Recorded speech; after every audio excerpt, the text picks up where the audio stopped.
competitive. And Diana, the Eagles will win the NFC East. Fact or fiction?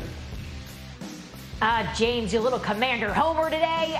It is a fact that the Philadelphia Eagles are going to win the division. Have you guys taken a look at this roster? Howie Roseman did some work this offseason, giving his quarterback, Jalen Hurts, pretty much everything he possibly needs. And in this division, guys, in football, we know the lines. They can help you win games, and the Eagles have the best line up front on offense and defense. Love to hear it. I am from Philadelphia, though.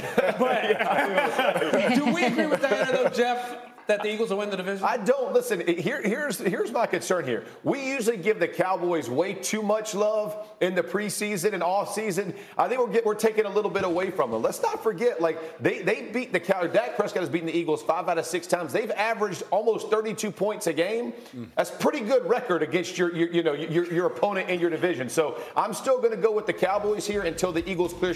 Now, Diana's point is well taken. Their line, offensive and defensive line are better than the Cowboys. I still trust Dak Prescott and what they're going to do offensively to put points on the board. And when Philly has to score in a track meet, can they do it? That's going to be interesting for me. Yeah, and that's going to be key. And I look at Jalen Hurts and all of this. Do you think that if Jalen Hurts, his up, his down this season, is he the determining factor? 100%. It's not even close. And what Jalen Hurts does is going to depend. That's going to be the success or failure of this football team. Can he, with A.J. Brown, with Smith, with all the weapons you're talking about, with a great offensive line and an incredible rushing attack, can he command this thing and take that offense to the next level? You're going to get into games where you're going to have to put up a significant amount of points. Do you trust him to beat you from the pocket, continue to make those throws? That's going to be Jalen Hurts. That's going to be the team. Success or failure rests on his shoulders. James Way, what do you think? Who wins this division? I think it's the Cowboys, strictly based off Dak Prescott. He's the most consistent quarterback in that division. I think their defense, second year with Dan Quinn at the helm, I think they created a lot of turnovers last year, so I'm going to roll with the Cowboys. Okay. You know, I think it's interesting. See, this is my issue with that, James. James, I love what you're saying about the turnovers, right? But when you're reliant on your success on defensive turnovers 2 years in a row, that doesn't give me a lot of confidence. You're going to have to do more on offense because you can't depend on that. Yes, they're well coached, and yes, they took a major step last year.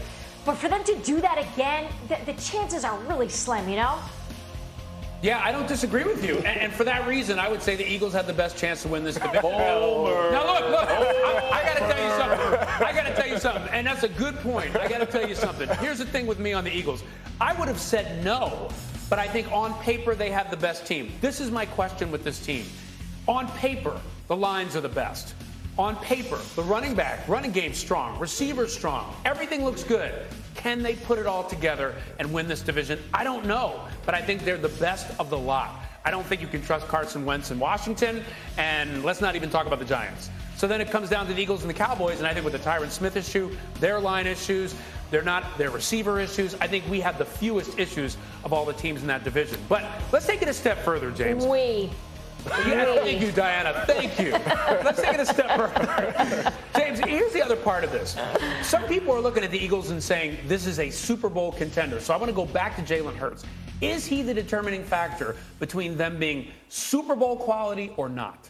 100%. I think in those knowing passing situations, he's going to have to stand in the pocket and make those throws.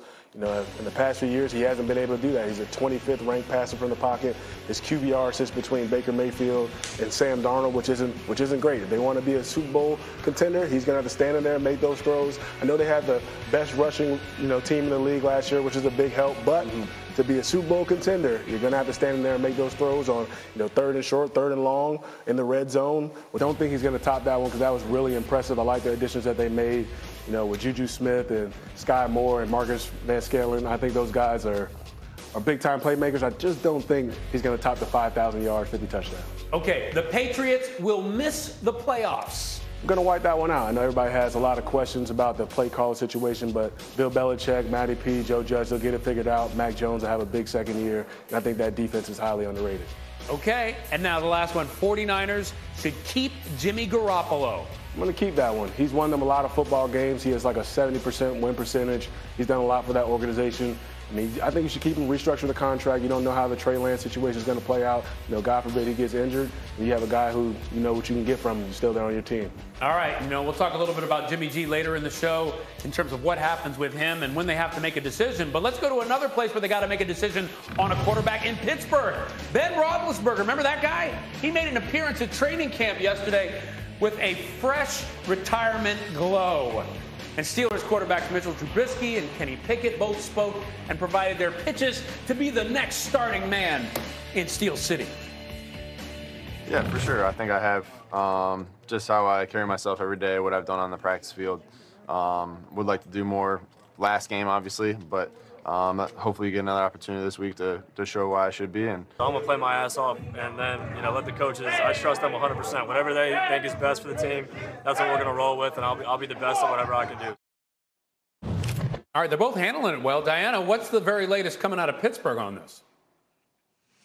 All right, so this quarterback competition has certainly heated up just because what we've seen from the young rookie. I think he's showing a lot more than I think what some people in the organization expected at this point in the season. But I was told last night when I had a conversation with a Steelers source that this is Mitchell Trubisky's job to lose, meaning Mitchell Trubisky is the starter. And essentially, if he just makes major mistakes, or not just does it, but if he winds up making some major mistakes, that's when we could see the rookie step in. But for now, this is Mitchell's job. Okay, his job to lose. So, James, I ask you, who should start week 1 in Pittsburgh? Mitch Trubisky should be the week 1 starter. Like Diana said, he hasn't done anything to lose the job, so I think he deserves to be out there week 1. I think he gives them a running threat. Their offensive line isn't, the greatest, so I think he can run some read options, do some things like that, get him outside the pocket, and he can scramble a little bit to kind of, relieve some of those offensive lineman woes. So I think he should be the day 1 starter, but I think everybody will be calling for Kenny Pickett by like week 4, so there's definitely going to be pressure on him. By week 4, that's fast. What do you think? That is quick. I agree. I think Trubisky should be the guy week 1. And here's the thing. I think it's unfair. People are comparing like the numbers like Kenny Pickett and Trubisky. And if you look at what Kenny Pickett did, most of the completions are very short completions, and he's letting them run after the catch, which is great for a rookie. But he's also playing against light competition. When teams start scripting for you and planning for you, which will happen a little bit more this week than has in the weeks prior in the preseason, it's a different game. And so I think people need to kind of pump the brakes right here about how his progression has looked. You see him competing against one of the best defenses in practice. You love to see that. But don't just take the preseason games and think you're going to make your decision based on those things. Trubisky has done a good job. Again, he's not, I think, 9 of 15, but he understands when teams script against you what it's going to look like. And I'm going to say this because James said it is a great point. This isn't just this line is bad.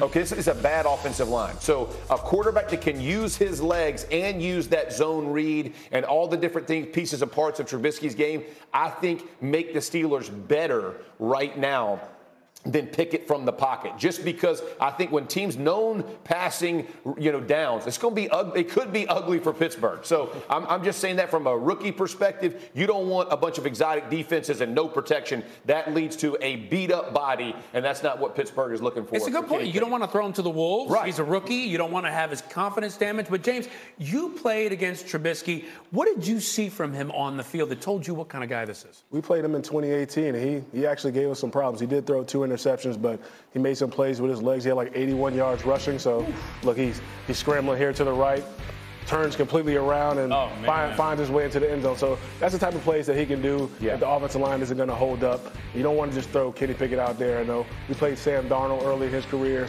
and, we were running cover 0, and after the game, he's like, I was seeing ghosts out there. So, that will never go away from him. You don't want Kenny Pickett seeing ghosts because that could lead for, a long, frustrating year. So I think Mitch Trubisky should be and emphasize that. Like I don't think people understand when defensive coordinators know who's playing. And they will script you up as – listen, there's a reason that they're defense coordinators in the NFL, and they are going to give you all kinds of problems. You don't face that at all. You barely see it against your own defense in preseason. You dang sure ain't seeing it on the game day. So it is a completely different feeling, and it happens fast. When people talk about the speed of the game increases, wait till till defenses start giving you some things you haven't seen, jumping things that you fall in love with. I'm gonna jump it off here. I'm gonna get the ball out of my thing. They'll get on that. They'll stop that too. So the concern is real about his progress as far as can he do it. Again, let Trubisky come in. It might be week 4. It might be before. It might be a little after.